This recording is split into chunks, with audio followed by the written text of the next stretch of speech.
సమూయేలు మొదటి గ్రంథము 31వ అధ్యాయము.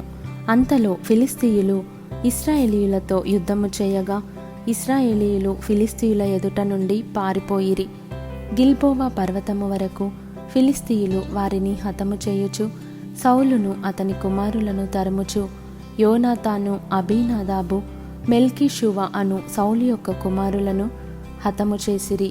యుద్ధములో సౌలు ఓడిపోవుచుండగా అతడు అంబులు వేయి వారి కంటబడి వారి చేత బహుగాయములనుందెను. అప్పుడు సౌలు, సున్నతి లేని వీరు వచ్చి నన్ను పొడిచి అపహాస్యము చేయకుండునట్లు నీ కత్తి దూసి దాని చేత నన్ను పొడువుమని తన ఆయుధములను మోయువానితో చెప్పగా అతడు భయము చేత అలాగు చేయనొల్లకుండెను గనుక సౌలు తన కత్తి పట్టుకొని దానిమీద పడెను.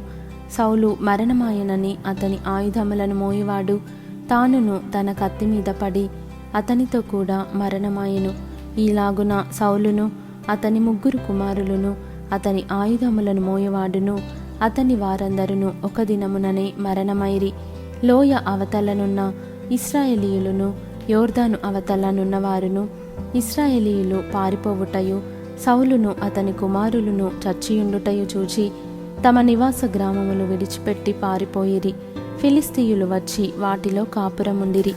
మరునాడు ఫిలిష్తీయులు హతమైన వారిని దోచుకొనవచ్చి గిల్బోవా పర్వతము మీద పడిపోయిన సౌలును అతని 3 కుమారులను కనుగొని అతని తలను ఛేదించి అతని ఆయుధములను తీసి తమ బొమ్మల గుళ్ళలోను జనులలోను జయవర్తమానము తెలియజేయుటకై ఫిలిష్తీయుల దేశంలో నలుదిశలు వాటిని పంపిరి.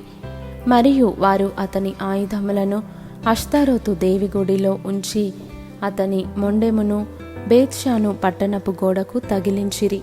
అయితే ఫిలిష్తీయులు సౌలుకు చేసిన దాని గురించిన వార్త యాబేష్ గిలాదు వారు విని బలశాలులందరూ లేచి రాత్రి అంతా నడిచి సౌలు మొండెమును అతని కుమారుల కళేబరములను బేత్షాను పట్టణపు గోడ మీద నుండి దించి యాబేషునకు తిరిగి వచ్చి వాటిని దహనము చేసి వారి శల్యములను తీసి యాబేషులోని పిచ్ల వృక్షము క్రింద పాతిపెట్టి 7 దినములు ఉపవాసముండిరి.